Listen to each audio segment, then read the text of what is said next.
Hello friends, welcome to গল্পের রামধনু। আমি সন্দীপা ফিরে এসেছি অদ্ভুতুরে সিরিজের গল্প নিয়ে। বইটির সত্ত্ব আনন্দ পাবলিশার্স প্রাইভেট লিমিটেডের দ্বারা সংরক্ষিত।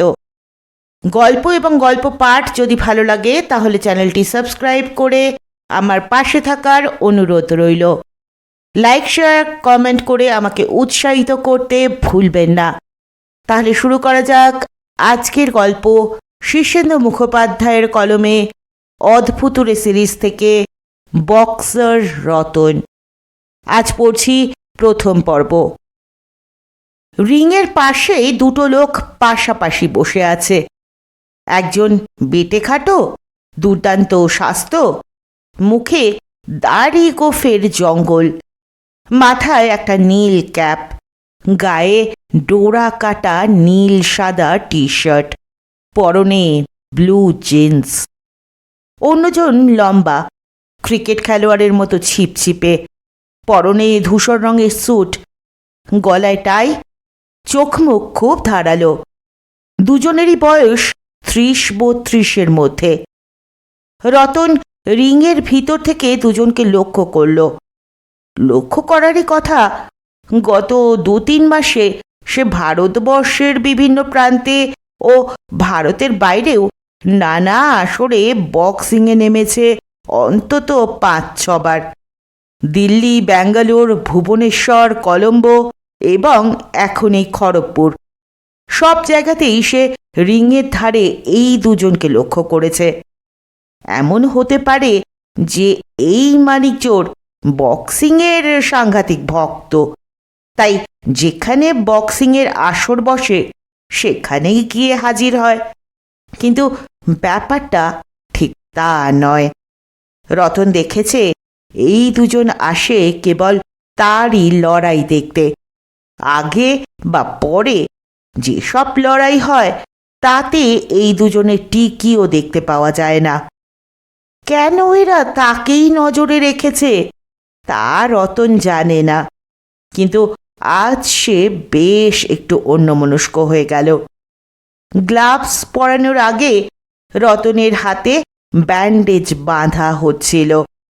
পাশেই দাঁড়িয়ে পশ্চিমবাংলা দলের ম্যানেজার চিত্তব্রত দে। রতন মুখ তুলে ডাকল, চিত্তদা, কিছু বলছো? রতন ইশারা করল। চিত্তব্রত কানটা রতনের মুখের কাছে এগিয়ে আনে। রতন বলল, তাকাবেন না, খুব আর চোখে আমার ডান ধারে প্রথম সারিতে দেখুন দুজন লোক বসে আছে। একজনের মুখে দাড়ি গোফ, গায়ে ডোরা কাটা গেঞ্জি, অন্যজন সুটেড বুটেড। ওদের চেনেন? চিত্তব্রত সোজা হয়ে চারদিকটা খুব উপেক্ষার চোখে একবার দেখে নেয়। তারপর মৃদু স্বরে বলে, না। কেন বলো তো? কোথাও দেখেননি?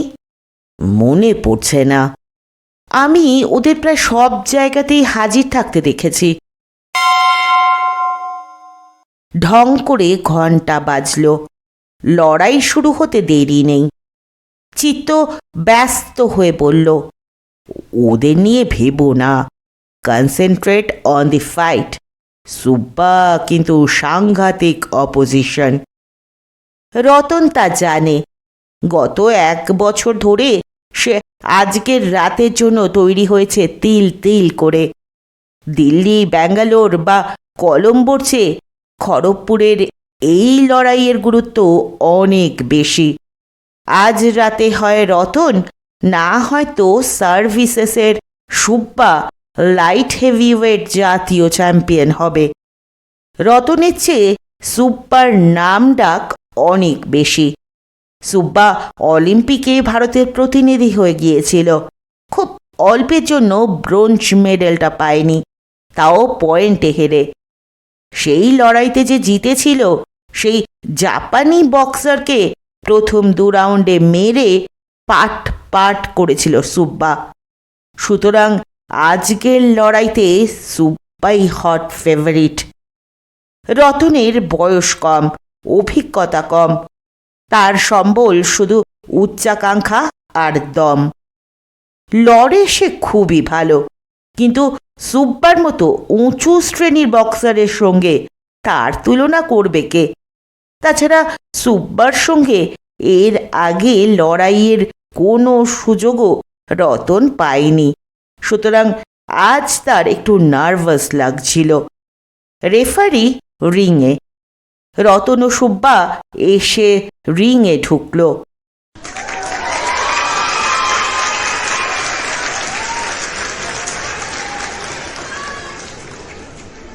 তুমুল হাততালি ও হর্ষধ্বনি। সুব্বার চেহারা ভারী সুন্দর, টকটকে ফর্সা রং, বেশ লম্বা, শরীরের পেশিগুলি চ্যাপ্টা এবং আঁট, ঘাড় দারুণ মজবুত। কিন্তু বক্সারের শ্রেষ্ঠত্ব শুধু চেহারায় তো বোঝা যায় না। সুব্বার দুটি হরিণ চোখের পেছনে যে তীব্র অনুমান শক্তি, খর নজর এবং বুদ্ধি রয়েছে তা বাইরে থেকে টের পাওয়া যায়। তার উপর সুব্বা অত্যন্ত দ্রুত বেগ সম্পন্ন বক্সার, অকল্পনীয় ফুটওয়ার্ক। কেউ কেউ তাকে আলীর সঙ্গে তুলনা করে। লড়াই শুরু হওয়ার ঘণ্টা পড়তেই রেফারি দুজনকে রিংয়ের মাঝখানে ডাকলেন। মৃদুস্বরে পরস্পরের পরিচয় করিয়ে দিলেন সংক্ষেপে। দুজনে গ্লাভসবদ্ধ হাতে হাত ঠেকাল। তারপরই যে যার নিজের কোণে সরে গেল। লড়বার মুহূর্তে আবার একবার রতনের চোখ পড়ল রিংয়ের পাশে বসা সেই দুটি লোকের দিকে। তারা রতনের দিকে একবারও তাকাচ্ছিল না।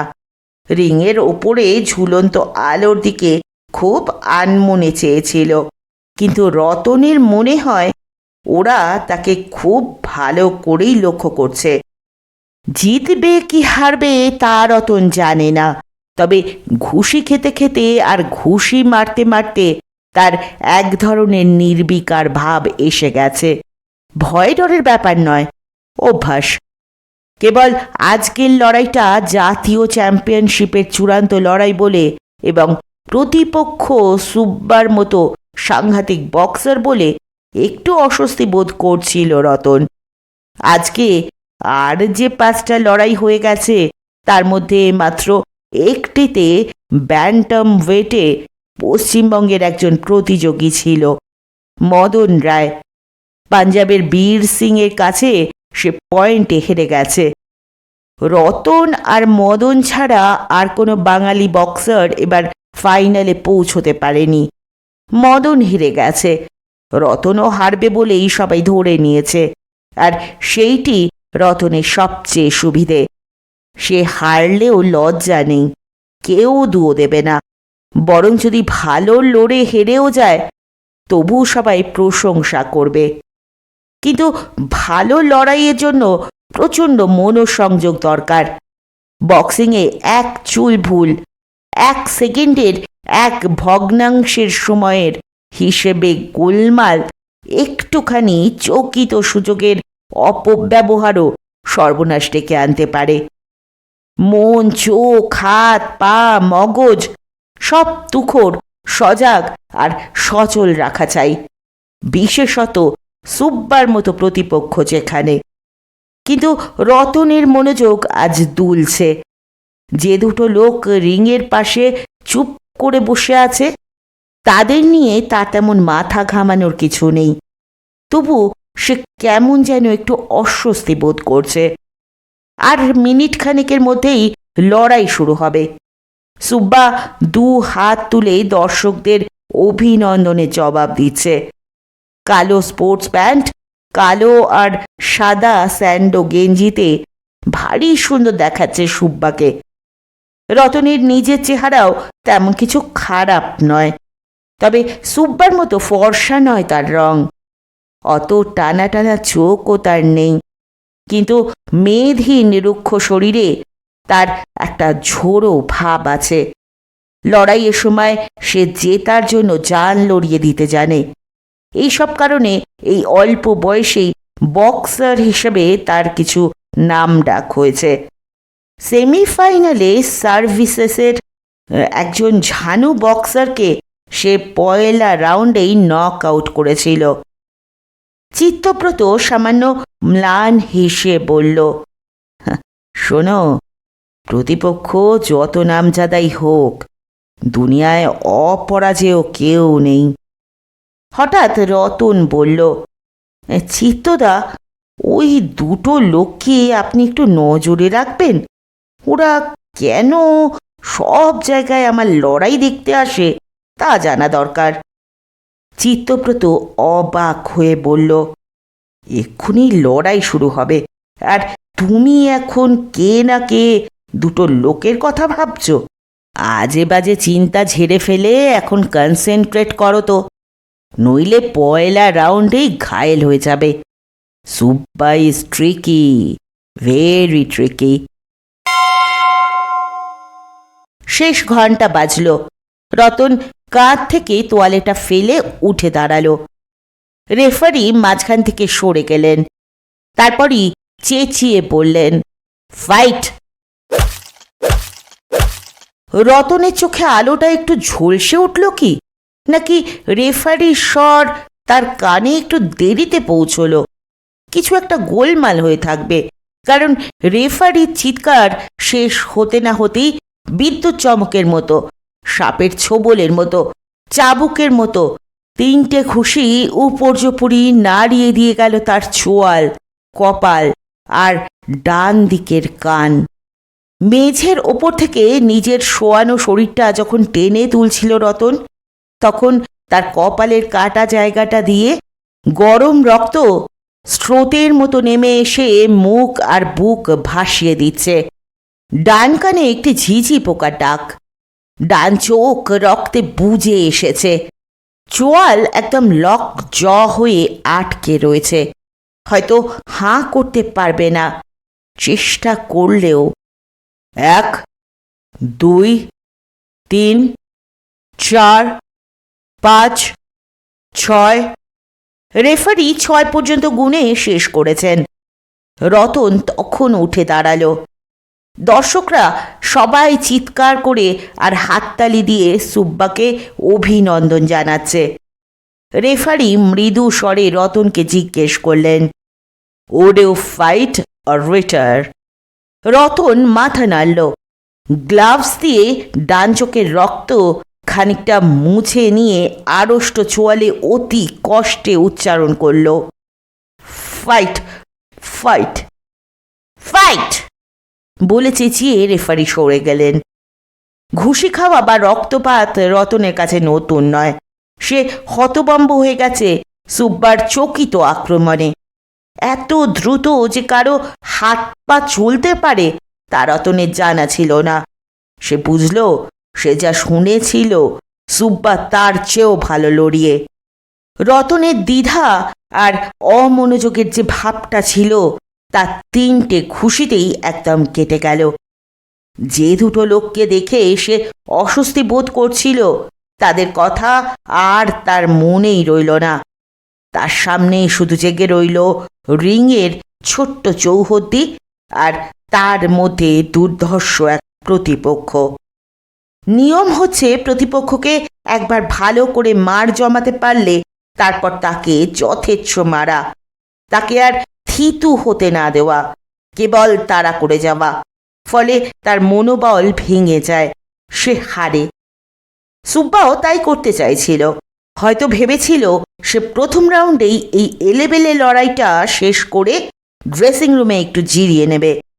কিন্তু মার খাওয়া রক্তাক্ত রতন চমৎকার পায়ের কাজে বাঁ দিকে সরে গিয়ে এবং ঠিক সময়ে মাথা সরিয়ে নিয়ে সুব্বার দুটো করাল ডান হাতি রাউন্ড হাউস এড়িয়ে গেল। সুব্বা ডান হাতে মারছে, তার মানে সুব্বার গার্ড নেই। অর্থাৎ জয় সম্পর্কে সে এতই নিশ্চিত যে রতনের সম্ভাব্য প্রতি আক্রমণের কথা সে মনেই ঠাঁই দেয়নি। রতনের পিছিয়ে যাওয়া দেখে সুব্বা খুব সহজভাবেই এগিয়ে এসে 2 হাতে কয়েকটা চকিত 1-2 চালালো তার মুখে। কোনোটাই লাগলো না। রতন গ্লাভসে আটকে দিল। রতন দড়ির ওপর ভর দিয়ে সুব্বার মার আটকাচ্ছিল যখন, সেই সময় পিছন থেকে কে যেন চাপা গলায় বলল, left left, he has no guard. দৈববাণীর মতো সেই কণ্ঠস্বর কি চিত্তদার, কে জানে। কিন্তু রতন চোখের কোণা দিয়ে দেখতে পেল সুব্বার বাঁ দিকটা অরক্ষিত। কিন্তু দড়ির ভর ছেড়ে উঠে মারতে যে সময় লাগবে ততটা সময় সুব্বা দেবে কি?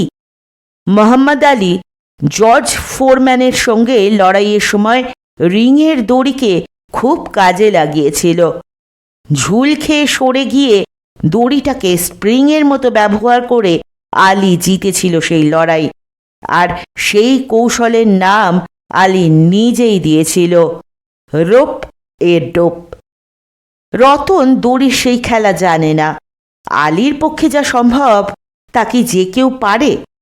কিন্তু মজা হলো রিংয়ের দড়িটা তার পিছন দিকে স্প্রিংয়ের মতো কাজ করছে। দড়িতে একটু ঝুল খেয়ে দেখবে নাকি? সুব্বার আর একটা জ্যাব বুকের ডান ধারে লাগতেই দম বন্ধ করে রতন পিছন দিকে প্রচণ্ড গতিতে একটা ধাক্কা দিল। দড়িটা স্প্রিংয়ের মতোই তাকে উল্টে ছুড়ে দিল ভিতর দিকে। রতন ছিটকে সরে এলো ভিতরে। সুব্বা ঘুরে দাঁড়াতেই রতন তার প্রথম ঘুষিটা জমাতে পারল। বেশ জোরালো এবং মোক্ষম মার, সুব্বার কপালের ঠিক মাঝখানটা। সুব্বা একটু পিছিয়ে গেল মাত্র, আর কিছু নয়। রতন স্পষ্ট শুনল তার ডান পাশ থেকে কে যেন বিরক্তির গলায় বলছে, লেফট, ইউজ ইউর লেফট। হুশ করে একটা প্রচণ্ড শ্বাস ছাড়ল রতন। সুব্বা আর একতরফা মারছে না, সরে গেছে, ঘুরছে নেচে নেচে। হঠাৎ রতন দেখতে পেল সুব্বার কপালের মাঝখানটা কেটে গেছে। সামান্য একটা রক্তের রেখা নেমে এসেছে সাদা কপাল বেয়ে নাকের ওপর। তার ঘুষিটা বৃথা যায়নি। আড়ষ্ট ঠোঁটে আপন মনেই একটু হাসল রতন। দুনিয়ায় অপরাজেয় কেউ নেই। প্রথম রাউন্ড শেষ হতে বাকি ছিল না বেশি, ঘন্টা পর প্রায়। ঠিক সেই সময় সুব্বা তার ওস্তাদের মারটি মারল। অভিনয়টা ছিল চমৎকার। দুটো ভুয়ো ঘুষি চালিয়ে কয়েকটা পয়েন্ট সংগ্রহ করে পিছিয়ে যাওয়ার সময় আচমকাই সে শরীরে একটা মোচড় দিয়ে দুম করে একটা আপার কাট চালিয়ে দিল। ঘুষিটা লাগলে রতনকে উঠতে হতো না আজ, কিন্তু লাগার আগেই আবার সেই দৈববাণী, he is feigning, get out of his reach. অর্থাৎ ও অভিনয় করছে, ওর নাগাল থেকে সরে যাও। রতন সরল ঠিকই, তবে একটু খেলিয়ে। সুব্বাকে সে ঘুষিটা তৈরি করতে দেখল, ঘুষিটা আসছে তাও দেখল।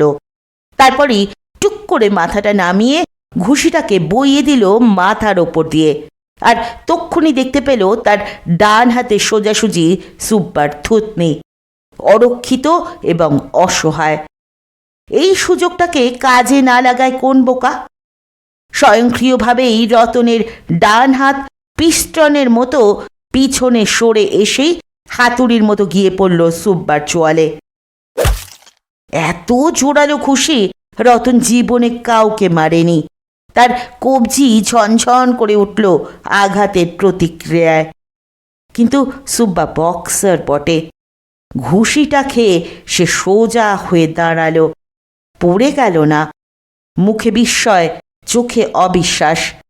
দুই গ্লাভসবদ্ধ হাত দুদিকে ঝুলছে। ভ্রু কুঁচকে সে সামনের দিকে চেয়ে যেন খুব কষ্টে কিছু দেখবার চেষ্টা করল। রতনও হাঁ হয়ে চেয়েছিল। ওই ঘুষি খেয়েও যদি সুব্বার কিছু না হয় তবে ধরে নিতে হবে সুব্বাকে হারানো অসম্ভব। হায় ঈশ্বর! কিন্তু সুব্বা দাঁড়ানো অবস্থায় রইল কয়েক সেকেন্ড। চোখের দৃষ্টি চকচকে হয়ে শূন্য হয়ে গেল হঠাৎ। হাঁটু ভাঁজ হয়ে শরীর ধীরে ধীরে ভেঙে পড়ল মেঝের ওপর। কে যেন দানবীয় স্বরে পিছন থেকে প্রম্পট করছিল, হিট হিম এগেন। কিন্তু ওই মহান বক্সারকে ওরকম অসহায় অবস্থায় আর একটি ঘুষিও মারতে বাধ্য রতনের।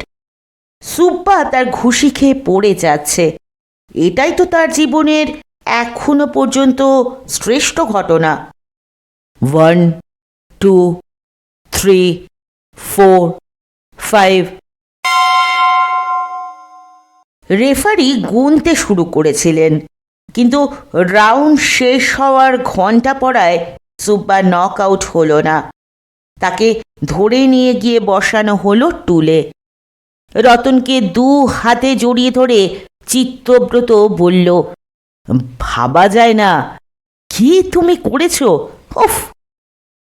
অ্যান্টিসেপ্টিকে ভেজানো তুলোয় ক্ষতস্থান জ্বালা করে উঠল রতনের। তবু সে একটু তৃপ্তির হাসি হাসল। পৃথিবীতে কেউই অপরাজেয় নয়। তবে সুব্বা এখনো হারেনি। পরের রাউন্ড আছে, তার পরের রাউন্ড আছে। সে চোখ বুজে রইল। হঠাৎ একটু চমকে উঠল সে। চিত্তব্রতর দিকে চেয়ে জিজ্ঞেস করল, চিত্তদা, আপনি আমাকে ডিরেকশন দিচ্ছিলেন? চিত্তব্রত অবাক হয়ে বলে, না তো। রতন হঠাৎ সোজা হয়ে বসে ডান দিকে তাকালো। না, রিংয়ের ধারে বসা সেই 2টি মূর্তি নেই। 2টি চেয়ার ফাঁকা পড়ে আছে। দর্শকদের মধ্যে একটা চাপা গুঞ্জন ক্রমশ স্পষ্ট হয়ে উঠছে। সুব্বাকে ঘিরে অনেক লোক। ক্লান্তিতে চোখ বুজল রতন। দ্বিতীয় রাউন্ডের ঘন্টা পড়তেই রতন টুল ছেড়ে উঠল, কিন্তু সুব্বা উঠল না। তাকে তখনও 2জন লোক পরিচর্যা করছে। সুব্বার চোখ বোজা, ঘাড় হেলানো। রতন যখন অপেক্ষা করছে তখন সার্ভিসেসের ম্যানেজার রেফারির কাছে এসে মৃদু স্বরে কি একটু বলে চলে গেলেন। যাওয়ার সময় বিস্ময় ভরা চোখে রতনকে দেখে গেলেন। রেফারি যখন এগিয়ে এসে রতনের একখানা হাত ঊর্ধ্বে তুলে তাকে বিজয়ী বলে ঘোষণা করলেন, তখনও রতন বুঝতে পারছিল না ব্যাপারটা কি হলো।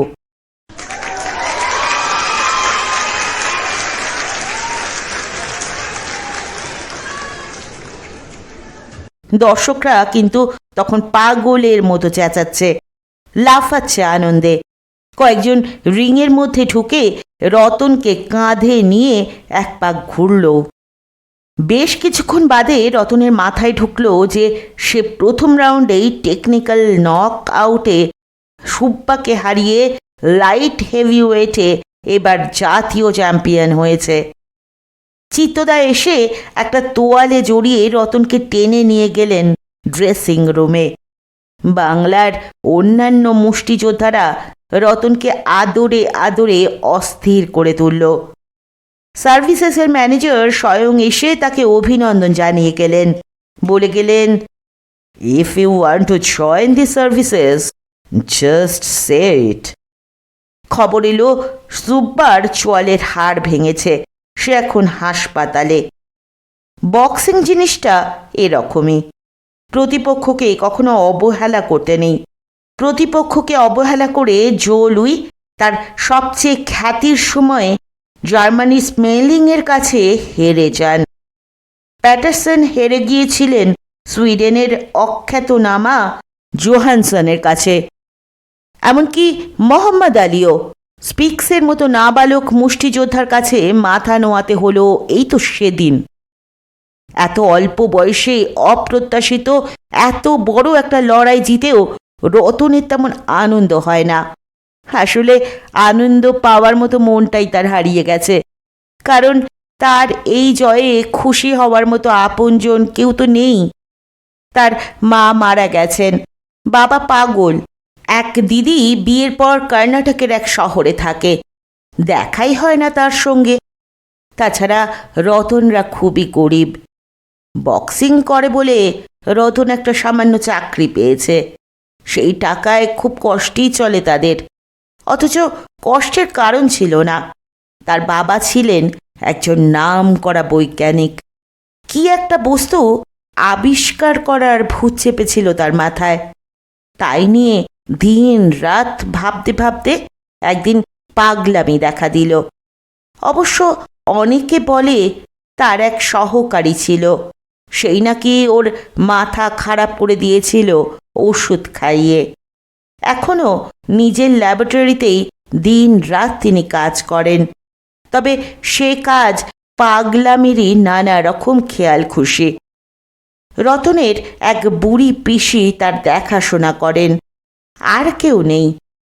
রাত্রিবেলা সবাই ঘুমোলে পর রতন আজ একা বাইরে এসে দাঁড়ালো। প্রচণ্ড শীত। সে একবার আকাশের দিকে তাকালো, বুকটা হু হু করে উঠল হঠাৎ, চোখে এলো জল। এই পৃথিবীতে তার মতো হতভাগা আর কে আছে, যার জীবনে একটা আনন্দের ঘটনা ঘটলেও সে আনন্দের ভাগিদার কেউ নেই। নির্জন আলো আধারে মাঠের ওপর দাঁড়িয়ে রতন একটু দূরের স্টেডিয়ামটা দেখতে পাচ্ছিল। দেখতে দেখতে লড়াইয়ের দৃশ্য ভেসে উঠছিল চোখে। হঠাৎ তখন সেই দুটো লোকের কথাও মনে পড়ল তার। ওরা কি চায়? তাকে অনুসরণই বা করছে কেন? ওরা ভালো লোক না মন্দ লোক? লড়াইয়ের সময় ওরাই কি নানা রকম পরামর্শ দিচ্ছিল তাকে? এইসব ভাবতে ভাবতে আনমনে রতন ঘাড় ফেরাতেই তার শরীরটা শক্ত হয়ে গেল হঠাৎ। বক্সারের মজবুত হৃৎপিণ্ডও যেন একটু ধুকপুক করে উঠল। তার ডান দিকে একটু দূরে মাঠের ওপর সেই দুই মূর্তি পাথরের মতো স্থির হয়ে দাঁড়িয়ে তার দিকে চেয়ে আছে। ধীর পায়ে দুজন এগিয়ে এলো। লম্বা লোকটি ডান হাতটা বাড়িয়ে দিয়ে ইংরাজিতে বলল, কংগ্রাচুলেশনস, তুমি খুব ভালো বক্সার। রতন অবাক হয়েছিল ঠিকই, তবে নিজেকে সামলে নিয়ে লোকটার সঙ্গে করমর্দন করে ইংরাজিতে বলল, ধন্যবাদ, কিন্তু তোমরা কারা? বিদেশি? লম্বা লোকটা মাথা নেড়ে বলল, ঠিক ধরেছ, আমরা বিদেশি। আমার নাম জন, আর আমার এই বন্ধুর নাম রোলো। ভদ্রতাবশে রতন রোলোর দিকেও হাত বাড়াচ্ছিল, কিন্তু জন টপ করে তার হাতটা ধরে ফেলে বলল, ও কাজ করো না, রোলোর কোনো সৌজন্যবোধ নেই। রতন ভালো করে তাকিয়ে দেখল, রোলোর মুখে একটা অত্যন্ত নিষ্ঠুর নির্দয়তার চিহ্ন আছে। চোখ দুটো আধ বোঝা এবং পলকহীন, মুখে কেমন একটা বোকা বোকা ভ্যাবলা ভাব। রোলোর দিকে তাকালে খুব সাহসী লোকেরও অজ্ঞাত কারণে একটু গা ছমছম করবে। জন বলল, তোমাকে এত রাতে বিরক্ত করতে এসেছি বলে কিছু মনে করো না। তোমার সঙ্গে আমাদের একটু গোপনে দেখা করা দরকার ছিল। আমরা বিদেশি, তাই সহজেই অন্যের দৃষ্টি আকর্ষণ করি। গভীর রাত ছাড়া উপায় ছিল না। রতন একটু হেসে বলল, কিন্তু এখন তো আমার ঘুমিয়ে থাকার কথা। আজ ঘুম আসেনি বলে আমি বাইরে এসেছিলাম, না এলে তোমরা কি করতে? জনও হাসল, তারপর মৃদু স্বরে বলল, তুমি বাইরে না এলে আমরা তোমার ঘরে যেতাম। আমাদের দরকারটা জরুরি। রতন আগাগোড়া একটা অস্বস্তি বোধ করছে। সে স্পষ্টই বুঝতে পারছে এরা খুব সহজ সাধারণ লোক নয়। বক্সিং করতে গিয়ে রতনকে সাহেব শুভর সঙ্গে অনেক মিশতে হয়েছে। এরা দুজন তাদের মতো নয়। এদের চারদিকে একটা রহস্যের ঘেরাটোপ রয়েছে। রতন হঠাৎ জিজ্ঞেস করল, বেশ কিছুদিন ধরে দেখছি তোমরা বক্সিং দেখে বেড়াচ্ছ নানা জায়গায়। তোমরা কি বক্সিং ভালোবাসো?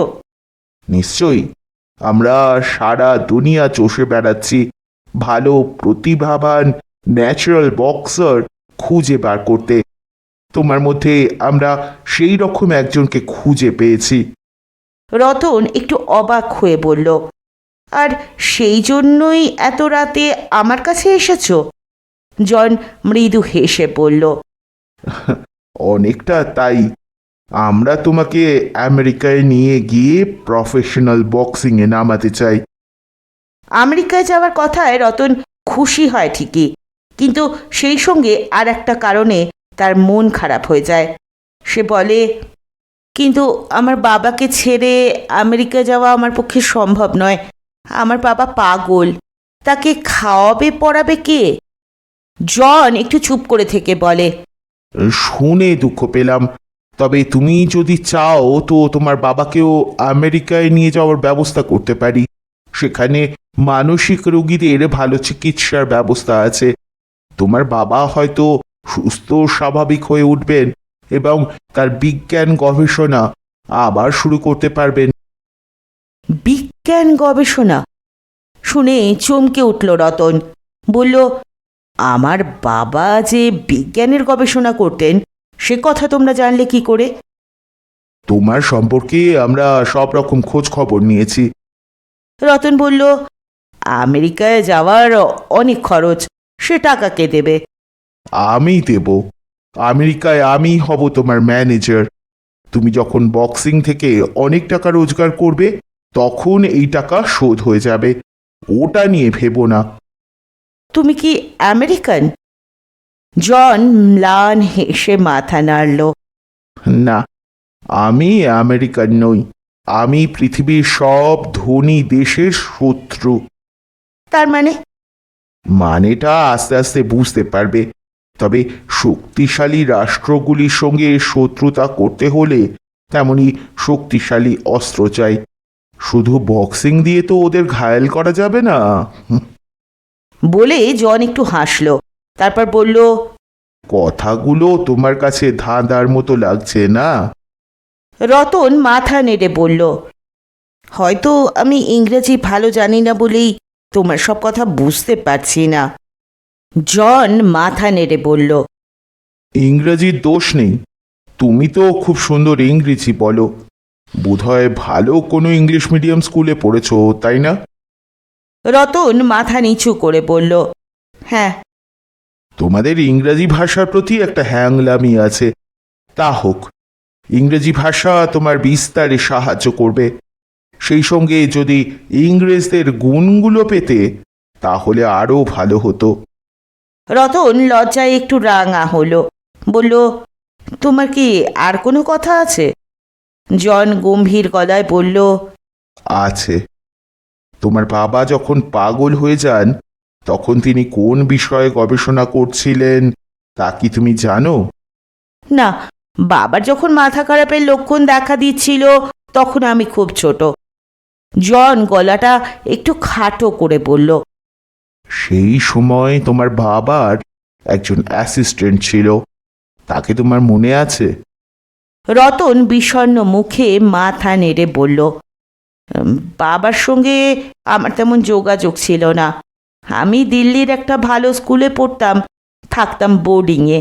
তবে শুনেছি বাবার একজন অ্যাসিস্ট্যান্ট ছিল, তার নাম বোধহয় ছিল রাব্বি। জন একটা বড় শ্বাস ছেড়ে বলল, হ্যাঁ, রবিন ফরডাইক। ওদের পরিবার ছিল জার্মান ইহুদি। আমি অত জানি না, রাব্বিকে আমি দেখিনি। জন মৃদু স্বরে বলে, তোমার বাবা যখন আমেরিকায় ছিলেন তখন রবিনের সঙ্গে তার যোগাযোগ ঘটে। রবিন বা রাব্বি খাঁটি ইহুদি নয়, তার মা ছিল ব্যাংককের মেয়ে। রবিন যেমন মেধাবী তেমনই ধূর্ত। সে ভেবেছিল তোমার বাবাকে ভাঙিয়ে সারা দুনিয়া জুড়ে একটা একচেটিয়া ব্যবসা করবে। রতন হাঁ করে চেয়ে রইল কিছুক্ষণ, তারপর বলল, আমি তো এত সব জানি না। শুধু শুনতে পাই আমার বাবাকে তার এক অ্যাসিস্ট্যান্ট নাকি কি একটা ওষুধ খাইয়ে পাগল করে দিয়েছিল। জন বলল, হতে পারে, তবে যে উদ্দেশ্যে রবিন তোমার বাবার অ্যাসিস্ট্যান্ট হয়েছিল তা সফল হয়নি। তুমি বিজ্ঞানের কিছু জানো? খুব সামান্য। বাবা পাগল হয়ে যাওয়ায় আমি বেশি দূর পড়াশোনা করতে পারিনি। সিনিয়র কেমব্রিজ পাশ করি। তবু এটা তো জানো যে সারা দুনিয়ায় এখন একটা এনার্জি ক্রাইসিস চলছে।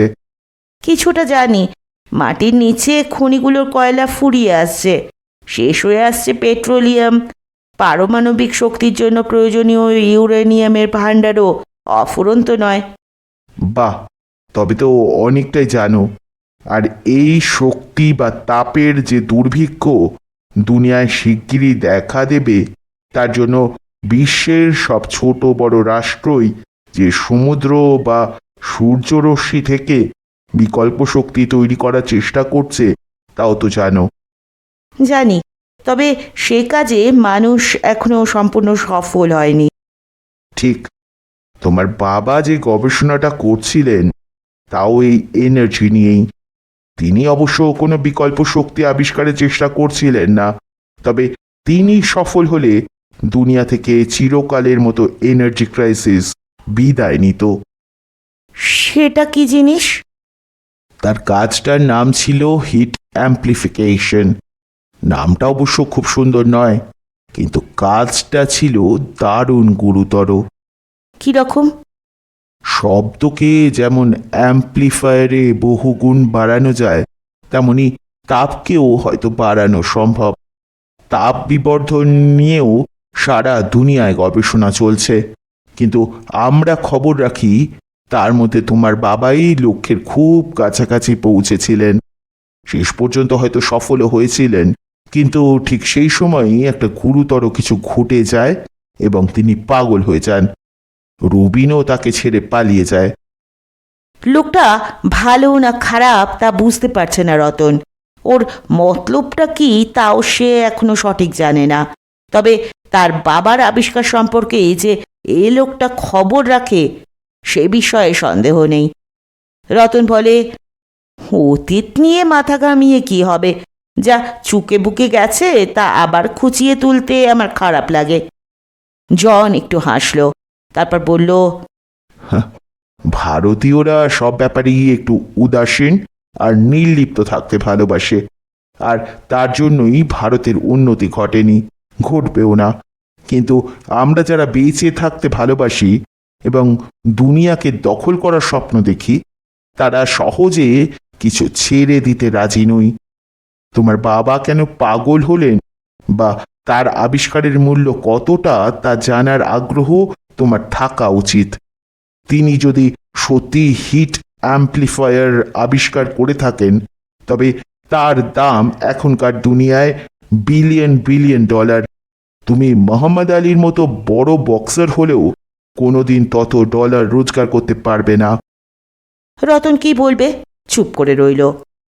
জন তার কাঁধে একখানা হাত রেখে বলল, কাল তুমি তোমার দলের সঙ্গে বাড়ি ফিরে যাও। আমরা 2-4 দিনের মধ্যেই তোমার সঙ্গে দেখা করব। এই বলে জন আর রোলো চলে গেল। তাদের হঠাৎ আসা আর হঠাৎ চলে যাওয়াটা এমনই অস্বাভাবিক যে ঘটনাটা স্বপ্ন না সত্য তা নিয়ে রতনের একটু ধাঁধা রয়ে গেল। বাঞ্ছারাম তার দিদি হৈমবতীকে বললেন, দিদি, আকাশে যখন রসগোল্লাটা ওঠে তখনই আমার ঠিক খিদে পায়। বাঞ্ছারাম যা বলেন তার দিদি হৈমবতী তাতেই সায় দিয়ে যান, কারণ তিনি কানে শোনেন না। বাঞ্ছারামের আবোল তাবোল কথা তার কানে এক বর্ণও ঢোকে না। এ কথাটা শুনেও হৈমবতী বললেন, তা তো ঠিকই। ল্যাবরেটরির বারান্দায় বাঞ্ছারাম একটা ইজি চেয়ারে শুয়ে আছেন। পাশে একটা মোড়ায় বসে হৈমবতী। হৈমবতীর বয়স 80 কোঠায়। বাঞ্ছারামের চেয়ে 22 বছরের বড়। এই দিদি বাঞ্ছারামকে কোলে পিঠে করে মানুষ করেছিলেন। নিঃসন্তান এই দিদির কাছে বাঞ্ছারাম সন্তানের মতোই। বরাবরই তার যত আবদার সব এই দিদির কাছে। সন্ধ্যের পর আকাশে বড় সড়ো পূর্ণিমার চাঁদ উঠেছে। বাঞ্ছারাম চাঁদের দিকে চেয়ে বিড়বিড় করে বললেন, ইস, কি বিরাট রসগোল্লা! কারা যে বানায়, রসে একেবারে টই টুম্বুর। বলে মুগ্ধ হয়ে খানিকক্ষণ চেয়ে রইলেন চাঁদের দিকে। তারপর বাচ্চা ছেলের মতো আদুরে গলায় বললেন, ও দিদি, আমি রসগোল্লা খাবো, খিদে পেয়েছে। হৈমবতী মাথা নেড়ে বললেন, যা বলেছিস, ছেলেটা নিশ্চয়ই খড়গপুর থেকে মাসির বাড়ি গেছে, আজ পর্যন্ত একটা চিঠি নেই। বাঞ্ছারাম বিরক্ত হয়ে দিদির দিকে তাকালেন। তারপর যত সব বলে উঠে গিয়ে নিজের গবেষণাগারে ঢুকে আলো জ্বাললেন। গবেষণাগারের অবস্থা অবশ্য শোচনীয়। চারদিকে মাকড়সার জাল, ঝুল, নোংরা। যন্ত্রপাতিও বেশিরভাগই পুরনো আর অকেজো। তবু নেই নেই করেও ল্যাবরেটরিতে শিশি, বোতল, বুনসেন বার্নার, নানা রকম ধাতব পাত্র, রাসায়নিক, ছোটোখাটো বিচিত্র দর্শন, কলকবজা বড় কম নয়। বাঞ্ছারাম দরজাটা বন্ধ করে গম্ভীরভাবে একটা চেয়ারে বসলেন। চেয়ারটা কিছু অদ্ভুত। দেখতে সাধারণ চেয়ার হলেও তার পায়ার বদলে 4টে চাকা লাগানো। চেয়ারের তলায় একটা পিপের মতো বস্তু রয়েছে। বাঞ্ছারাম চেয়ারে বসে একটা হাতল টানতেই একটা কল কল শব্দ হলো। পিপেটা ঘুরতে লাগলো আর চেয়ারটাও আস্তে আস্তে চলতে লাগলো। এটা হচ্ছে বাঞ্ছারামের আবিষ্কার, জ্বালানিহীন সুলভ জল চালিত যান। পিপের মধ্যে নানা খোপে জল ভরে রাখা আছে। হাতল টানার সঙ্গে সঙ্গেই সেই খোপগুলির মধ্যে কয়েকটা উল্টে যায়।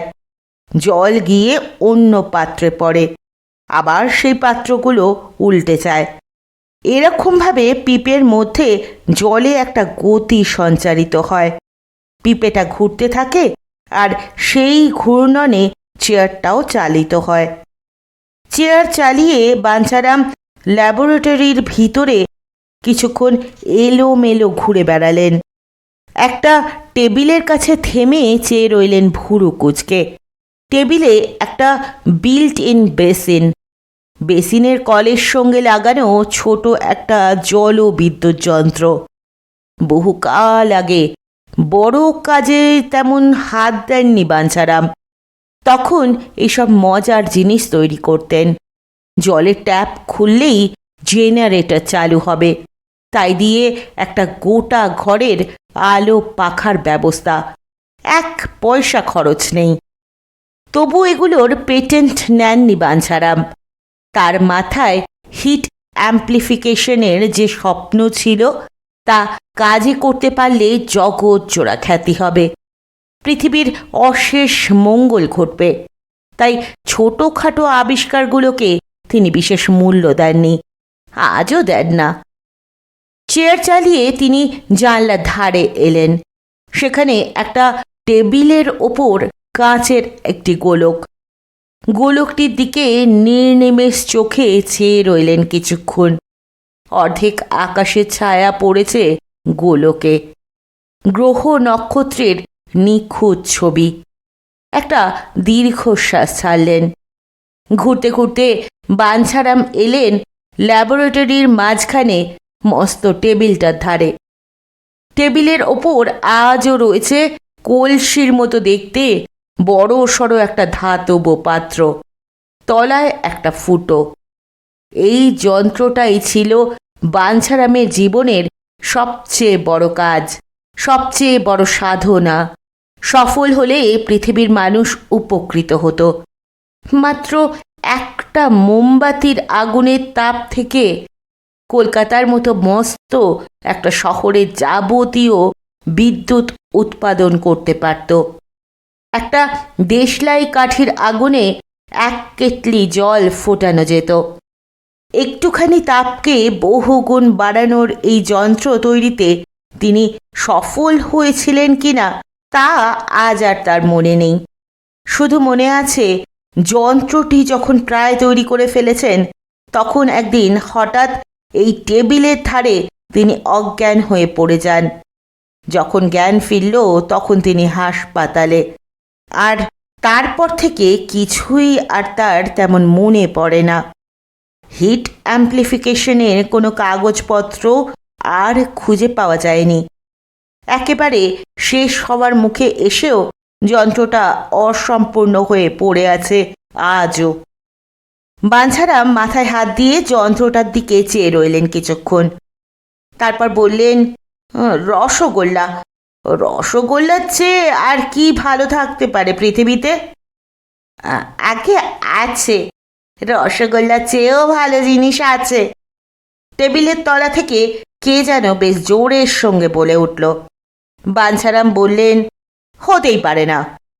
সে আপনি আমার খুড়িমার হাতের কচু শাক খাননি বলে বলতেছেন, খেলে আর বলতেন না।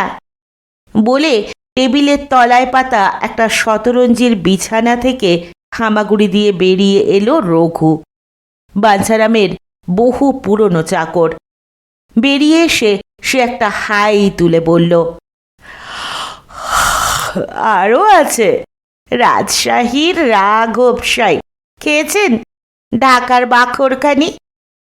বাঞ্ছারাম ধমকে উঠলেন, রসগোল্লা পৃথিবীর শ্রেষ্ঠ খাদ্য। রঘু রেগে গিয়ে বলল, সেই জন্যই তো লোকে আপনাকে পাগল বলে। বাঞ্ছারাম কিছুক্ষণ গুম হয়ে থেকে বললেন, এখনো বলে? বলে বই কি। বাঞ্ছারাম চোখ পাকিয়ে বললেন, আজ বলেছে? রঘু মুখ গোমরা করে বলল, রোজ বলে, আজই বা বলবে না কেন? তা তুই তাদের কি জবাব দিলি? জবাব দেওয়ার কিছু নেই, আমি তো বরাবরই বলে আসতেছি যে দাদাবাবুটা একটা আস্ত পাগল।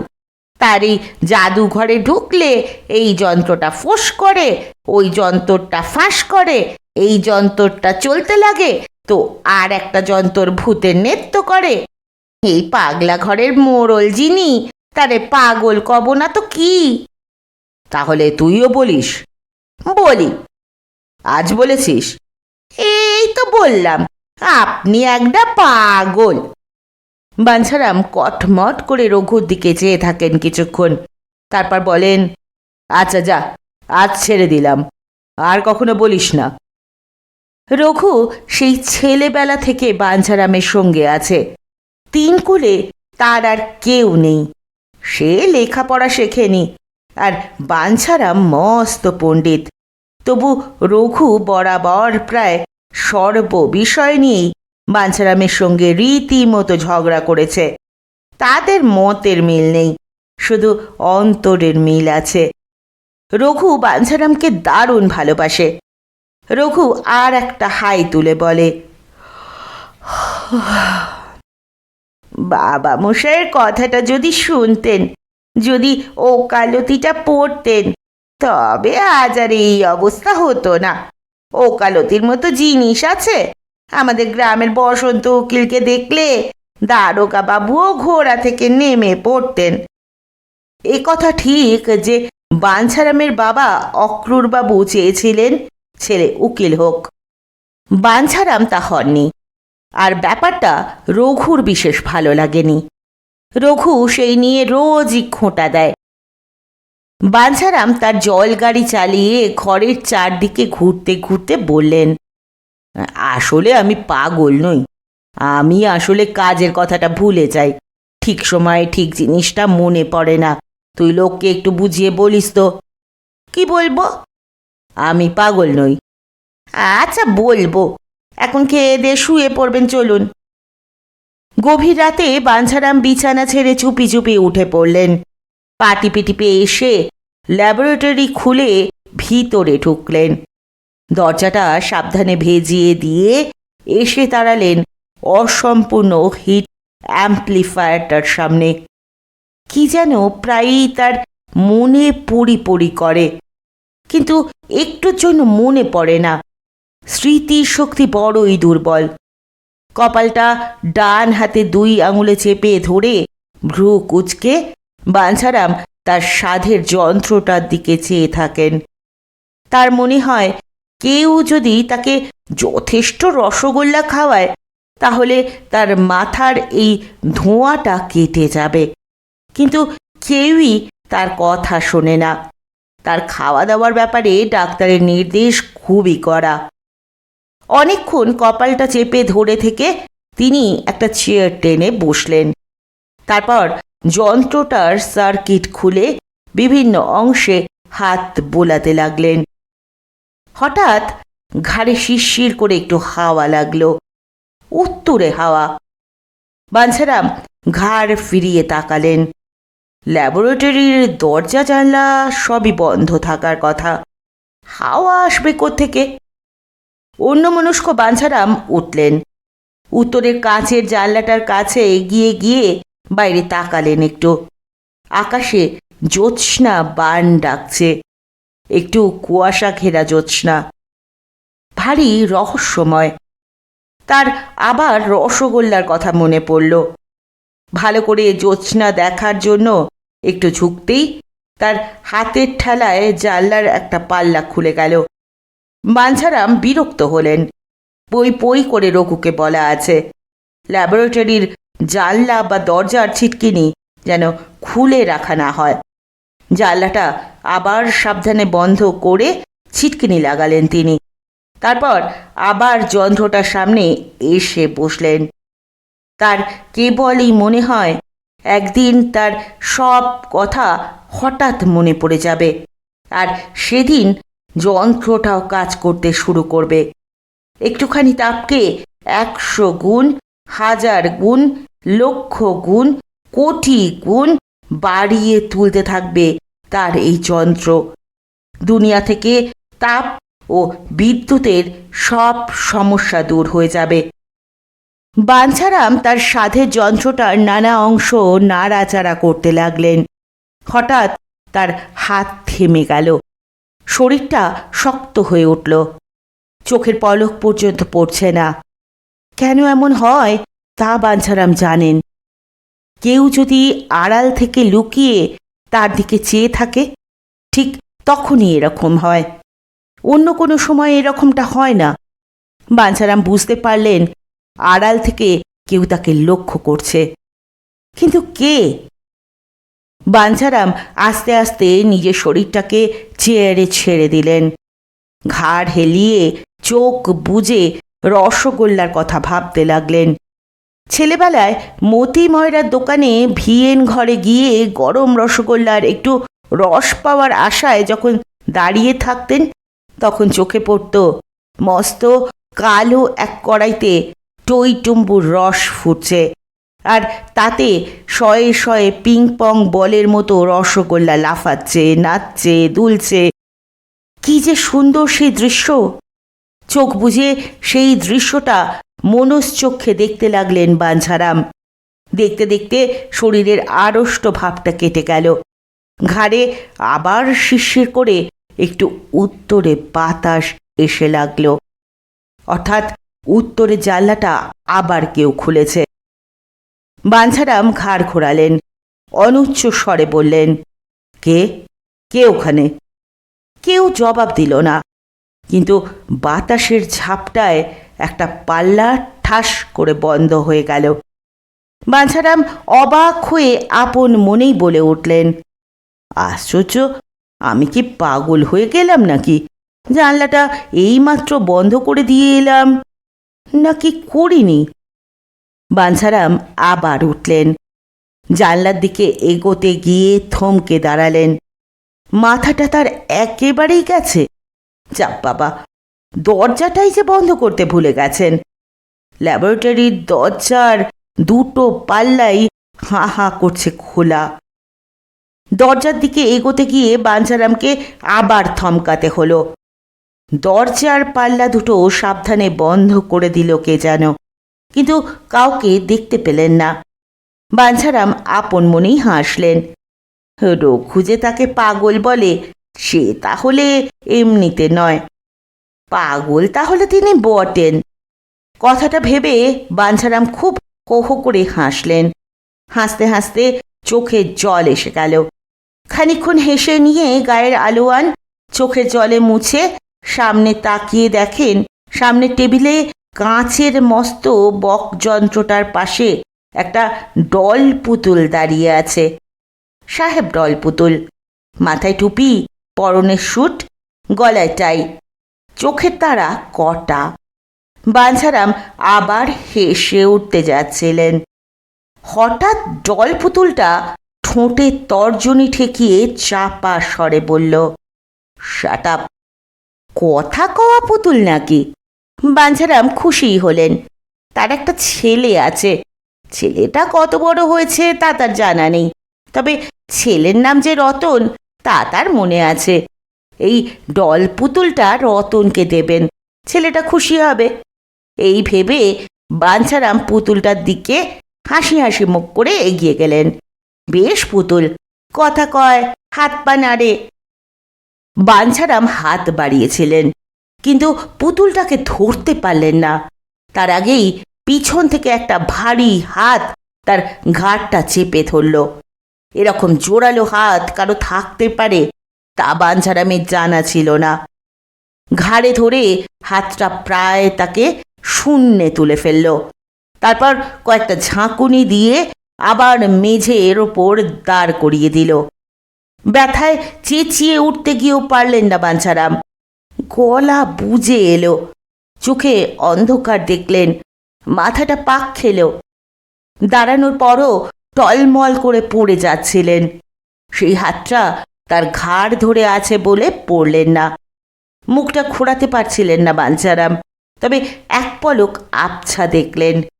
যে লোকটা তার ঘাড় ধরে আছে সে অন্তত 6 ফুট 3-4 ইঞ্চি লম্বা এবং বিশাল তার স্বাস্থ্য।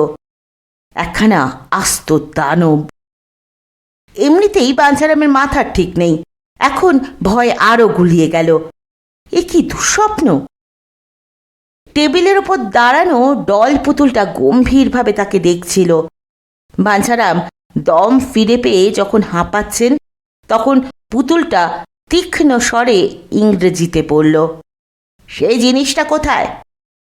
বাঞ্ছারাম এবার ভালো করে ঠাহর করে বুঝলেন, সামনের ডল পুতুলটা আসলে পুতুল নয়, বেঁটে একটা লোক। এত বেঁটে যে প্রায় বামনবীর বলে মনে হয়। কিন্তু বামনদের চেহারায় যেমন মাঝে মাঝে বিকৃতি দেখা যায়, এর তেমন নয়। বেঁটে হলেও এর চেহারাটা বেশ সুষম গঠনের। বয়সও খুব বেশি নয়। বাঞ্ছারাম হাঁফাতে হাঁপাতে জিজ্ঞেস করলেন, কোন জিনিসটা? হিট অ্যাম্প্লিফিকেশনের সার্কিট ডিজাইন। আমরা তোমাকে মোট 10 মিনিট সময় দেব, চটপট সেটা বার করে দাও। বাঞ্ছারাম চোখ গোল করে তাকিয়ে থাকেন। কিছুই মনে পড়ে না তার। শুধু মনে হয় এখন তার কিছু রসগোল্লা খাওয়া দরকার। বুকটা ধরফর করছে, শ্বাসের কষ্ট হচ্ছে, ঘাড়টা টনটন করছে। রসগোল্লা খেলেই সব ঠিক হয়ে যাবে। তিনি কুঁকিয়ে উঠে বললেন, গিভ মি সাম রসগোল্লা। কথাটা বলার সঙ্গে সঙ্গেই ঘাড়ে আর একটা ঝাঁকুনি। এত জোর সে ঝাঁকুনি যে বাঞ্ছারাম কিছুক্ষণের জন্য জ্ঞান হারালেন প্রবল যন্ত্রণায়। জ্ঞান ফিরে এলে দেখেন তিনি চেয়ারে বসে আছেন। সামনে আর একটা চেয়ারে সেই বেঁটে সাহেব।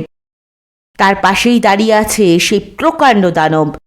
দানবটার হাতে একটা রবারের 1.5 হাত লম্বা পাইপ। বেঁটে লোকটা বলল, সেটা কোথায়? কোনটা? থতমত খেয়ে জিজ্ঞেস করেন বাঞ্ছারাম। হিট অ্যাম্প্লিফিকেশনের ডিজাইনার ফর্মুলা নেই, আমার কাছে নেই। আমি রসগোল্লা খাবো। চোখের পলকে দানবটা এগিয়ে এগিয়ে এলো। রাবারের হোসটা মুখের সামনে নাচিয়ে হিন্দিতে বলল, পাগলামি একদম সারিয়ে দেবো। বারের চোটে সব পাগলামি সেরে যাবে, বুঝলে? ঠিক ঠিক বাতচিত করো। সাহেব যা জানতে চাইছে তার জবাব দাও। বাঞ্ছারাম ভয় জড়সড় হয়ে গেলেন, কিন্তু তার যে কিছু মনে নেই। তিনি কি করবেন? বেটে সাহেবটা প্রায় গম্ভীর স্বরে একটু ভাঙা ইংরেজিতে বলল, শোনো ব্যানার্জি, রবিন তোমার ফর্মুলা পায়নি। তোমার ফর্মুলা তোমার কাছেই আছে, আমরা জানি। বাঁচতে চাও তো বের করে দাও, নইলে তোমার চোখের সামনে আগে তোমার ছেলেকে আমরা খুন করব, তারপর ধীরে ধীরে অনেক কষ্ট দিয়ে তোমাকেও।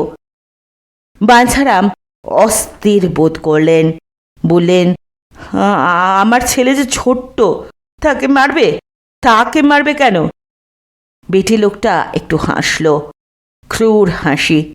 বলল, "তোমার ছেলে মোটেই ছোট নয়, যথেষ্ট বড়, নাম করা বক্সার।" বাঞ্ছারাম মাথা নেড়ে বললেন, আমার ছেলেকে তোমরা মেরো না, ফর্মুলা নিয়ে যাও।" "সেটা কোথায় আছে?" "বোধহয় ওই আলমারিতে, ওই যে লোহার আলমারি, খোলাই আছে।" বেটে লোকটা চোখের ইঙ্গিত করল। দানবটা গিয়ে আলমারি খুলল। পুরনো কাগজপত্র আর কিছু ফাইল আজও অযত্নে পড়ে আছে 4টে তাকে। দানবটা ঝটপট সব কাগজপত্র নামালো। ঘণ্টাখানেক ধরে তন্ন তন্ন করে খুঁজল। তারপর রক্ত জল করা ভয়ালো চোখে তাকালো বাঞ্ছারামের দিকে। বেটে লোকটার ভুরু কোঁচকানোই ছিল। এবার হঠাৎ চোখে একটা রাগের বিদ্যুৎ খেলে গেল। চাপা গলায় চিবিয়ে চিবিয়ে বলল, "জিনিসটা আলমারিতে নেই। তুমি কি আমাদের সঙ্গে রসিকতা করছো?" বাঞ্ছারাম নিজের কপাল টিপে ভয়ার্ত গলায় বললেন, "আমার যে কিচ্ছু মনে থাকে না, কি করব?" দানবের মতো লোকটা রাবারের হোস হাতে এগিয়ে এলো। বাঞ্ছারাম ভয়ে কুঁচকে যাচ্ছিলেন, চোখে অবোধ দৃষ্টি। কিছুতেই মনে পড়ছে না ফর্মুলাটা কোথায় রেখেছেন। দানবের হাতের রাবারের হোসটা তার বাঁ হাতে একটা মুগুরের মতো এসে লাগল। বাঞ্ছারামের মনে হলো হাতটা ভেঙে গুড়িয়ে গেল বুঝি। কোনোই থেকে সমস্ত হাতটা অসাড় হয়ে ঝিনঝিন করতে লাগল। চোখে লাল নীল হলুদ ফুলঝুরি দেখতে লাগলেন। "বাবা গো!" বলে একটা অস্ফুট আর্তনাদ করলেন। মুখটা বেঁকে গেল ব্যথার তাড়নায়। ঠোঁট দিয়ে গ্যাজলা বেরোতে লাগলো। চোখ উল্টে গেল। দানবটাই ট্যাপ থেকে এক কোষ জল এনে ঝাপটা দিলে মুখে। বাঞ্ছারাম চোখ খুললেন। বেটে লোকটা ঠান্ডা গলায় বলল, "তোমার মতো বিখ্যাত লোককে মারধর করতে আমাদের খারাপ লাগছে, কিন্তু এটাও সত্যি যে তুমি আগুন নিয়ে খেলা করছো। তোমার আবিষ্কার যদি তোমার কাছেই লুকোনো থাকে, তবে তা দিয়ে পৃথিবীর মঙ্গল হবে না। পৃথিবীর স্বার্থেই তোমার আবিষ্কারটা আমাদের জানা দরকার।" বাঞ্ছারাম ছেলে মানুষের মতো আদুরে গলায় বললেন, আমি দিদির কাছে যাব, আমি রসগোল্লা খাবো।" বেটি সাহেবটা রসগোল্লা চেনে না। বয়স্ক লোকের দিদির কাছে যাওয়ার বায়নাটাও তার বোঝার কথা নয়। উপরন্তু বাঞ্ছারাম কথাটা বললেন বাংলায়। তারপর ফুঁপিয়ে ফুঁপিয়ে কাঁদতে লাগলেন। শুনছিলেন শীর্ষেন্দু মুখোপাধ্যায়ের অদ্ভুতুরে সিরিজ থেকে বক্সার রতন। আজ শুনলেন প্রথম পর্ব।